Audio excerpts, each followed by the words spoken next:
Recognize the gentleman from Wisconsin, Mr. Tiffany. Judge Samaniego, you said in one of your answers earlier that people come here because they're passionate, and you've advocated for allowing people to come in here.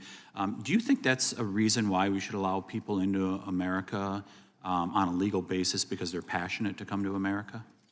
Well, no, I said they were here for different reasons. They just happen to be passionate as an additional component. I mean, they come because they're fearing what's happening in their community. I've talked to, like I said earlier, when they tell you that every day their mom or their dad calls them and says they come here looking for you every morning and they want to know where you're at, that's why they're moving in this direction. Thank you. I'm really glad this issue in regards to Governor Abbott moving people to various cities around the country has come up.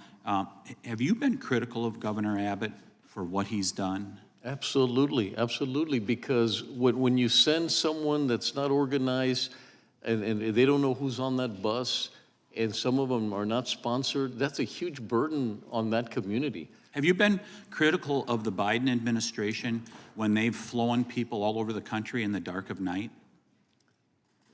I don't know of that taking place. I apologize. So you have not seen, for example, I have an article here entitled "Biden Administration Quietly Flies Illegal Immigrants to New York in Middle of Night," and we just heard from a fellow member on this panel saying they're doing it in Philadelphia also. Do you think that's right for the Biden administration to do that? Well, I think it's an indication of that they have to decompress, because when we get flights that are going out, it's to decompress the system there with the Border Patrol and has nothing to do with our community. So did you give the benefit of the doubt to Governor Abbott and say, well, maybe they're decompressing these people on their trips to these cities? Well, I mean, isn't it the same thing, Judge Samaniego? No, it isn't, because it's not coordinated. We've never gotten a call from the governor to tell us, hey, what do you need? How can we help? How can we do things? No, and we just get buses I to really leave. appreciate that. Biden administration quietly flies illegal immigrants to New York in the middle of the night. That's what they're doing.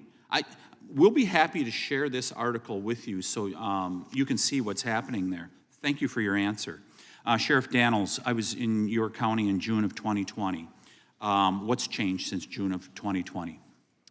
Well, we went from, just to put it in perspective, around 5% of my jail population was border-related, up to almost 45% now, 45%. We've seen the pursuits. Last year, we put 180 people in jail for pursuits that were deadly pursuits. When I say deadly, driving at 100 miles an hour plus, endangering communities.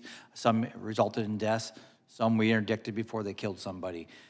We see the flow of public safety challenges in our community based on this border every day. So it's changed drastically as a result of this border. Because what I heard from you sheriffs is that there was good coordination all the way from the local level, all the way up to the federal government, June of 2020. And that there was some control the border was becoming more secure. Is that generally an accurate statement?